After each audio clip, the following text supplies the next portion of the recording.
안녕하십니까. 100세 인생 시청자 여러분.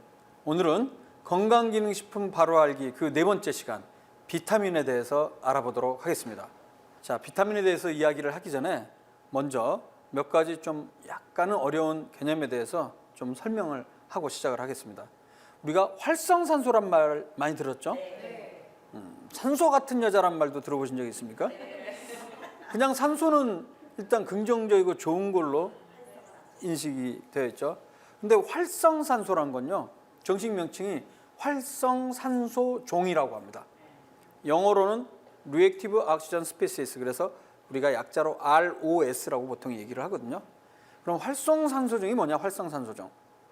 일단 활성산소종을 이야기하기 전에 화학 용어인데요, 자유레디칼이란 말이 있습니다.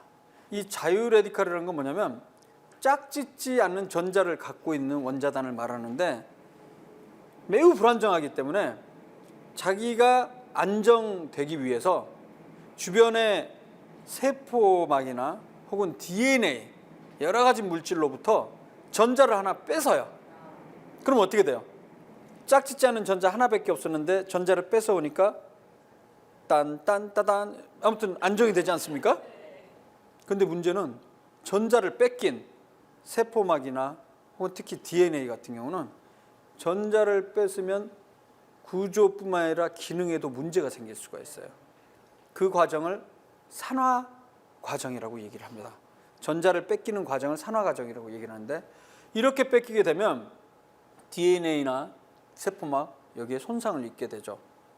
근데 이러한 자유 레디칼 중에서도 산소를 함유하고 있는 자유 레디칼을 활성산소종이라고 부릅니다. 그래서 화학적으로 산소 두 개가 있는 O2에다가 전자 하나 더 가진 O2-, 그 다음에 H2O2라고 과산화수소 아시죠? 우리가 소독을 할 때 피부에 과산화수소를 딱 바르게 되면 거기서 세균 같은 것도 막 죽일 수 있어요. 그리고 OH, 이런 대표적으로 세 가지 물질이 바로 산소를 함유하고 있는 자유레디칼인데요.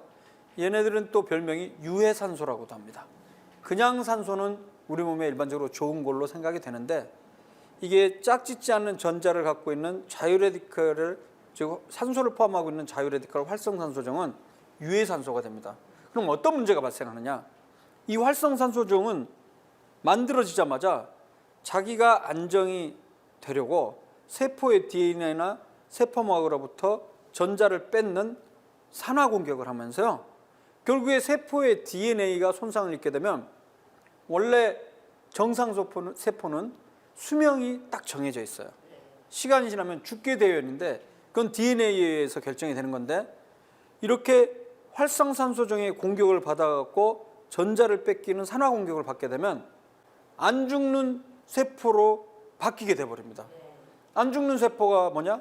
바로 암이죠. 암은 다른 게 아니고 정상세포는 계속 분열하면서 일정 시기가 되면 세포가 죽게 되는 과정을 겪어야 되는데 끝까지 안 죽고 살아남기 때문에 이게 10억 개의 세포가 모이게 되면 한 1cm짜리 혹으로 우리 눈에 보이게 되는 게 바로 암이 되겠죠. 그리고 암뿐만이 아닙니다.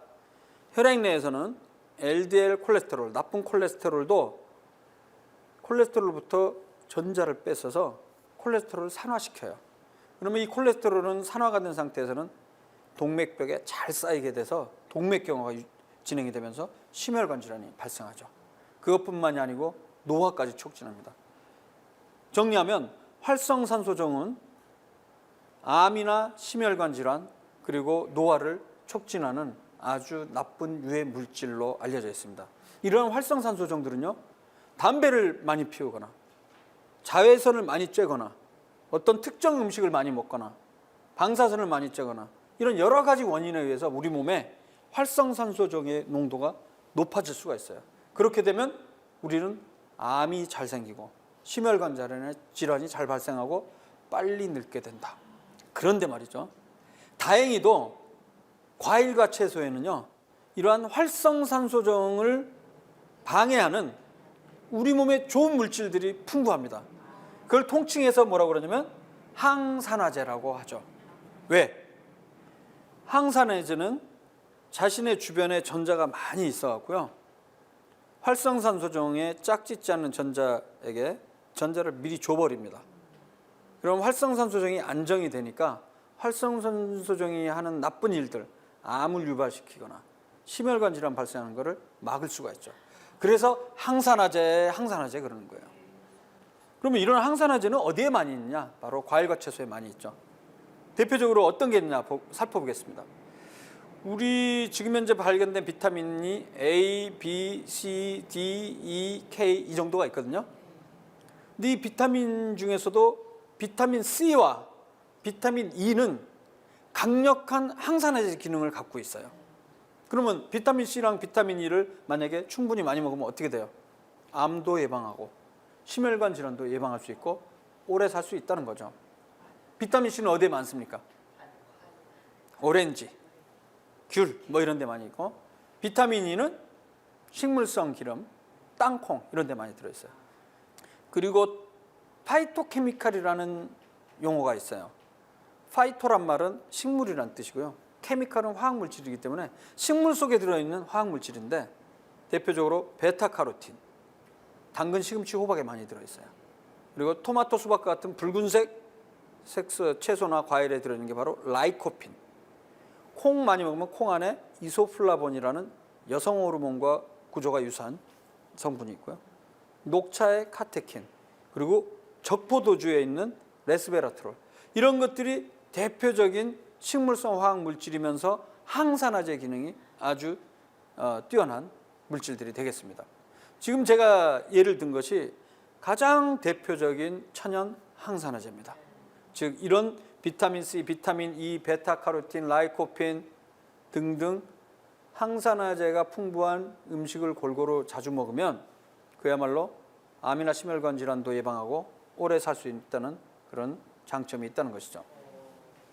그런데 이러한 비타민 C, E 등등 항산화 보충제를 음식으로 먹는 게 불편하고 쉽지 않다.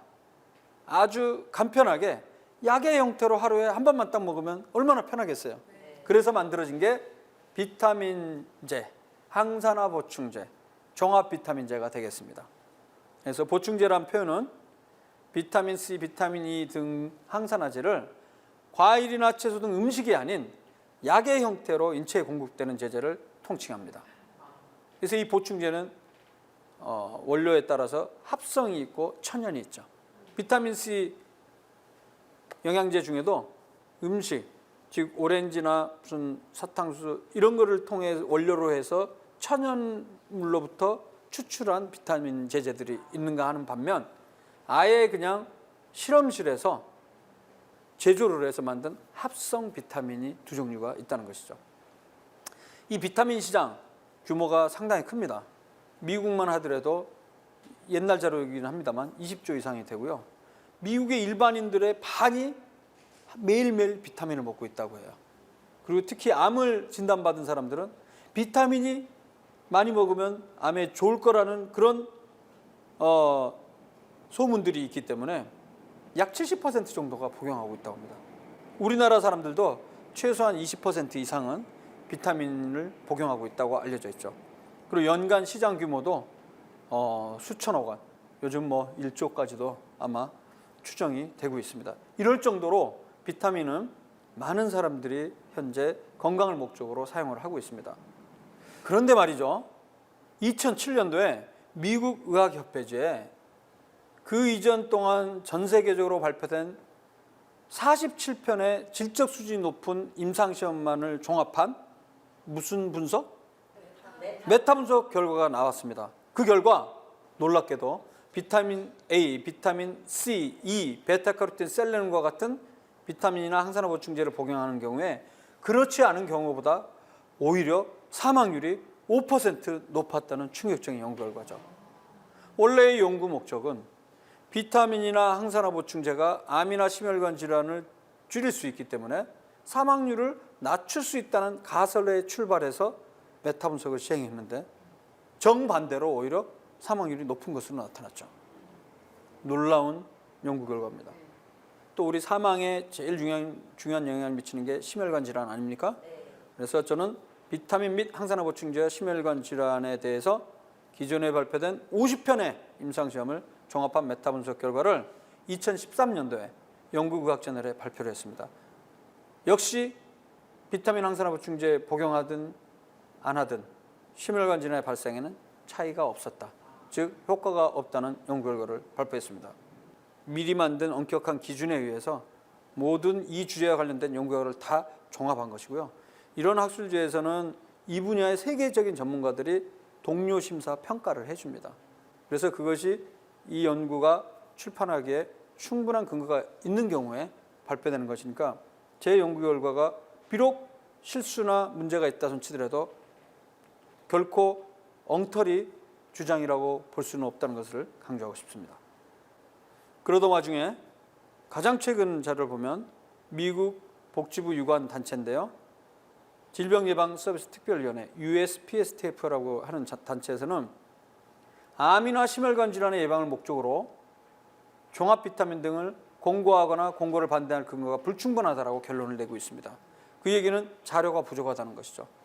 그런데 중요한 것은 암이나 심혈관 질환 예방 목적으로 베타카로틴이나 비타민은 절대 사용하지 말라고 오히려 공고를 반대하고 있습니다. 그 이유는 베타카로틴을 이용한 대규모 임상시험 두세 가지를 종합해 보니까 오히려 흡연자에서 폐암 예방 목적으로 베타카로틴을 복용한 그룹에서 폐암 발생이 20% 혹은 30% 높았기 때문에 오히려 먹어서는 안 된다는 부정적인 권고가 나오게 된 것이죠.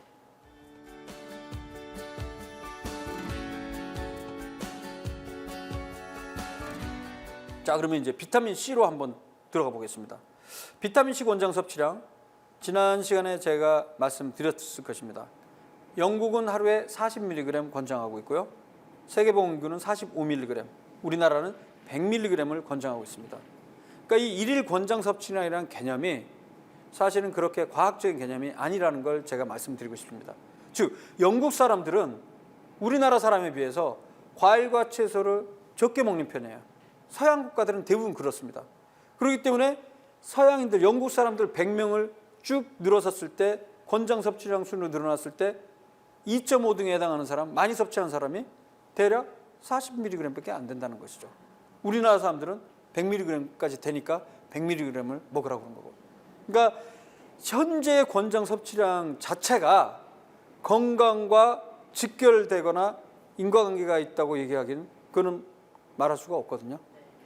그래서 이 일일 권장 섭취량은 저는 권장 섭취량의 개념 자체를 80년이나 지난 이 옛날 개념을 과학적으로 의학적으로 바꿔야 되겠다는 게 제 주장입니다. 이 부분은 아직 논쟁이 되고 있기 때문에 제가 이런 권장 섭취량을 지금 당장 부인할 수는 없을 것입니다.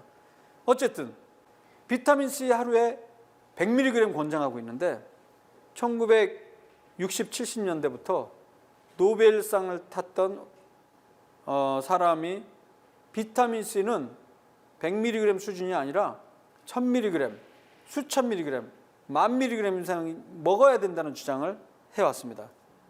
그 이유는 비타민C는 강력한 항산화제로서 우리가 먹는 음식물 수준에서는 효과를 발휘 못하고 고용량, 아주 많은 용량을 투입을 했을 때 암도 죽일 수 있고 여러 가지 질병을 예방할 수 있다고 주장을 했었던 것이죠.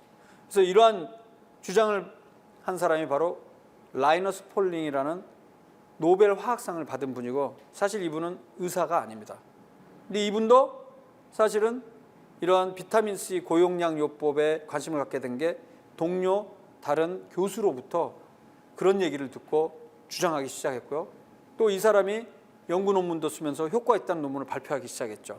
임상시험을. 그러나 그런 임상시험들이 비교 임상시험이 제대로 안 됐기 때문에 문제점이 지적이 돼서 결론적으로 말씀드리면 현재까지도 비타민C 고용량 요법, 영어로는 메가도스 요법이라고 하는데 이런 것들은 현재 공식적으로 암이 등 여러 가지 질환에 대해서 근거가 부족하다라고 현재 결론이 나 있는 상태입니다. 이미 세계보건기구에서는 2004년도에 비타민C 보충제를 과량으로 복용하는 경우는 장과 비뇨기계 대사산물로 인해 독성이 있어서 질병을 유발할 수 있기 때문에 하루에 1000ml 이상은 절대 섭취하지 말라고 권고하고 있습니다. 비타민C를 권장량 이상으로 1000mg, 하루에 100mg이니까 10배 이상 먹은 경우에는 1000mg을 먹더라도 500mg 정도만 흡수가 되고요. 500mg은 대변으로 빠져나옵니다. 빠져나오면서 물을 빨아들이기 때문에 설사를 유발하고 복통을 유발할 수 있는 위장관 장애가 생길 수 있거든요.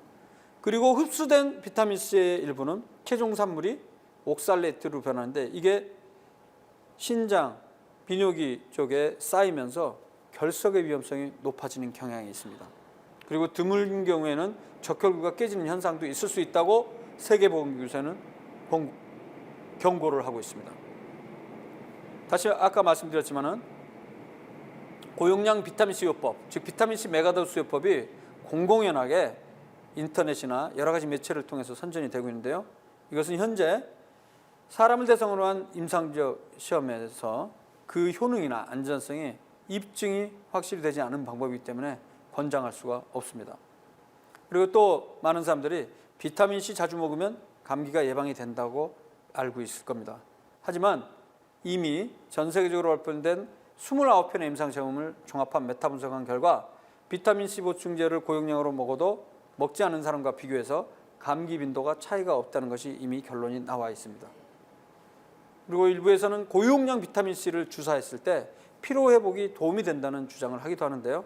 실제 2012년도에 국제학술지에 국내 몇 개 병원에서 141명의 건강인을 대상으로 한 임상 연구 결과가 발표되었습니다.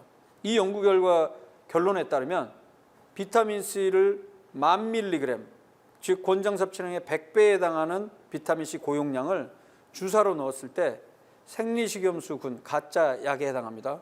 그 군과 비교했을 때 피로도 점수가 2시간 후 그리고 만 하루가 지났을 때 훨씬 피로도가 줄어들었다는 긍정적인 연구 결과가 나온 적이 한 번 있었습니다.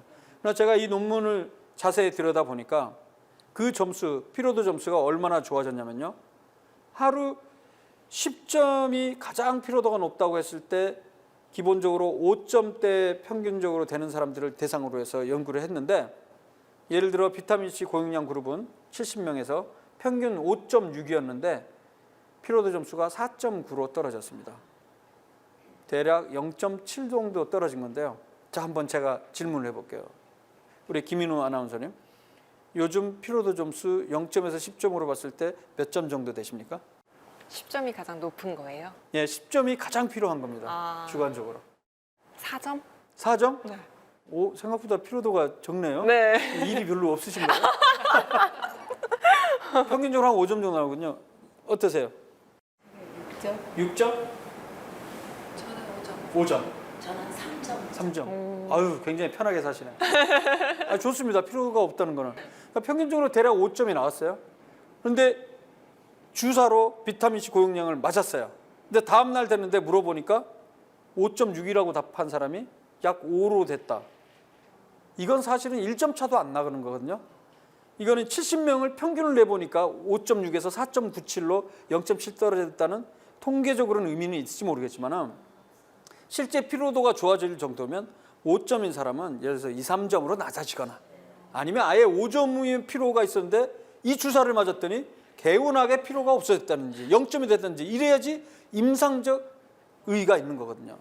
그래서 이거를 전문용어로 통계적 유의성은 있지만 임상적 유의성은 없기 때문에 임상적으로 봤을 때 효과 있다라고 얘기하면 안 된다는 게 저의 주장입니다. 그래서 고용량 비타민C 요법도 현재까지 40년 전부터 근거가 부족함에도 불구하고 여러 가지 실험 연구나 동물 연구를 통한 이론에 근거해서 주장을 하고 있지만 사람을 대상으로 한 임상시험에서는 근거가 여전히 부족하기 때문에 권장할 수가 없습니다. 최근엔 비타민 D 같은 경우에 코로나를 비롯한 급성 호흡기 감염의 예방이나 치료에 도움이 된다고 일부 연구가 나오기 시작했습니다. 그래서 제가 올해 초에 기존에 나온 연구 결과 30편 그리고 18편을 따로따로 종합했을 때 예방과 치료 측면에서 효과가 없다는 것을 제가 밝혀서 논문을 발표한 적이 있습니다. 그렇다면 왜 비타민제가 우리가 음식으로 먹을 때 효과가 있는데 비타민제를 따로 먹으면 효과가 없냐? 오히려 해롭냐? 거기에 대한 설명은 다음과 같습니다. 합성 비타민의 경우는 과일이나 채소로부터 섭취하는 비타민과 화학 구조는 똑같을지 몰라도 인체에서 똑같은 작용을 하지는 않는다는 것입니다. 그리고 비타민 C는요, 과일이나 채소에 들어있는 비타민 C는 비타민 C 복합체의 형태로 다른 여러 가지 물질과 같이 우리 몸에 들어오고요. 그다음에 기타 비타민이나 영양물질이 같이 과일의 형태로 들어오기 때문에 긍정적인 역할을 할 수 있지만 단독의 형태로는 작용을 할 수 없을 가능성이 있다는 것이죠. 또 하나 중요한 거는 활성산소종의 양면성이 있습니다. 앞서 말씀드렸지만은 이 활성산소라는 게 암이나 심혈관 질환, 노화의 원인이 되지만 반대로 좋은 기능도 있습니다. 우리 몸에 만약에 세균이나 바이러스가 들어오면요, 활성산소가 작동을 해서 이것들을 죽여버립니다.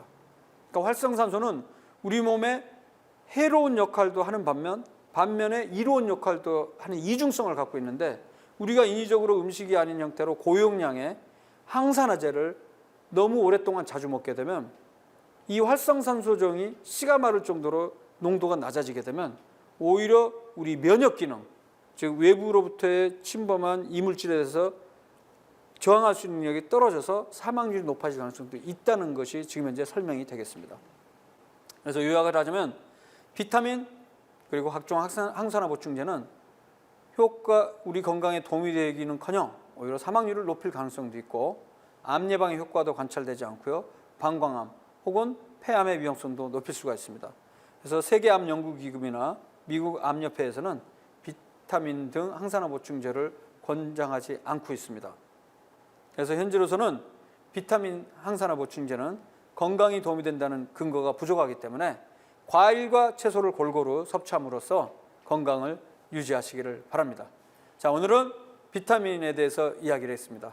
다음 시간에 더욱더 흥미로운 내용으로 찾아뵙겠습니다. 감사합니다.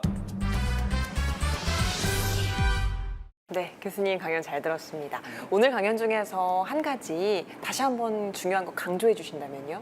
네, 비타민 많은 분들이 복용하고 계실 텐데요. 안타깝게도 비타민 제제는 건강에 도움이 된다는 근거가 부족합니다. 그래서 과일과 채소를 통해서 비타민을 충분히 섭취할 것을 권장합니다. 알겠습니다. 교수님, 다음 시간이 건강기능식품 알아보기 마지막 시간인데요. 다음 주 주제는 어떤 걸까요? 네, 건강기능식품 알아보기가 아니라 바로 알기입니다. 아, 바로 알기. 네. 건강기능식품 바로 알기 마지막 편. 네. 자, 장 건강에 좋다는 유산균, 프로바이오틱스라고 하죠. 그리고 눈 건강에 좋다는 루테인, 이것에 대해서 이야기를 해보도록 하겠습니다. 알겠습니다. 다음 주 강연도 기대하고 있겠습니다. 함께해 주신 백세인생 가족 여러분 고맙습니다. 오늘도 주님 안에서 승리하는 하루, 건강한 하루 보내시고요. 저는 다음 이 시간에 다시 찾아오겠습니다. 건강한 백세인생을 위하여! 이 프로그램은 여러분의 미디어 선교 후원으로 제작되었습니다. 선교는 사명, 후원은 동역. 당신도 복음을 전할 수 있습니다. 선교 후원 02-6333-1003번